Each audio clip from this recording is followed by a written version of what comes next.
10:15ಕ್ಕೆ bus ಬರ್ತದೆ. ನಾವು ಯಾರನ್ನ ಕೇಳೋದು ಸರ್? ಟೈಮಿಗೆ ಸರಿ ಬಸ್ ಬಿಟ್ಟಿದ್ದೀರಿ ಅಂತ ಹೇಳ್ತೀರಿ. ಎಲ್ಲುಂಟು ಸರ್ ಟೈಮಿಂಗು? ನಾವು 6 ಗಂಟೆ ನಾವು ನಡಿಬೇಕು. ಎಳಬೇರಿಯಿಂದ ಒಳಗೆ ಬರ್ಬೇಕಾದ್ರೆ ಅಲ್ಲಿ ನಮಗೆ ಬಸ್ಸಿನ ವ್ಯವಸ್ಥೆ ಇಲ್ಲ ಸರ್. ನಾವು ಆಜಿ ಬಸ್ ಸ್ಟ್ಯಾಂಡ್ ಅಲ್ಲಿ ಚನ್ನೇಶ್ವರ ಮೂರ್ತಿಯಲ್ಲಿ ಇದೇ ಮಳೆ ನಿಂತ್ಕೋಬೇಕು. ಮಳೆಗಾಲ ಬಂದಾಗ ಬಸ್ ಹತ್ತಿದ್ರೆ ಬಸ್ಸು ಕೂಡ ಸೋತದೆ. ಬಸ್ ಅಲ್ಲಿ ಕೂಡ ಹಾಕಿ ಕೂಡುದ ಬಸ್ಸು ಕೂಡ ಸರಿ ಇಲ್ಲ ಸರ್. ಒಂದೇ ಬಸ್ ಇರುವುದು 8 ಗಂಟೆಗೆ ಒಂದು ಬಸ್ಸು, ಅದಾದ್ಮೇಲೆ ಇರುವುದು 9 ಕಾಲಿಗೆ, 9 ಗಂಟೆ 10 ಗಂಟೆಗೆ. ಅದು ಪ್ರೈವೇಟ್ ಕೂಡ, ಅದು ಪ್ರೈವೇಟ್. ಪಾಸ್ ಮಾಡಿಸಿದ್ರು ಏನ್ ಮಾಡ್ಬೇಕು? ನಾನು ಹೆಣ್ಣು ಹೌದು, ನನಗೆ ಫ್ರೀ ಬಸ್ ಉಂಟು ಅಂತ ಹೇಳ್ಬೋದು ಸರ್ ನೀವು.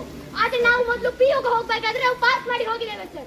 ನಮಗೆ ಫ್ರೀ ಬಸ್ ಫೆಸಿಲಿಟಿ ಬೇಡವೇ ಬೇಡ. ಬೇಗ ಯಾರಿಗಾದ್ರೂ ಹೆಣ್ಮಕ್ಳಿಗೆ ಫ್ರೀ ಬಸ್ ಫೆಸಿಲಿಟಿ ಬೇಕಾ?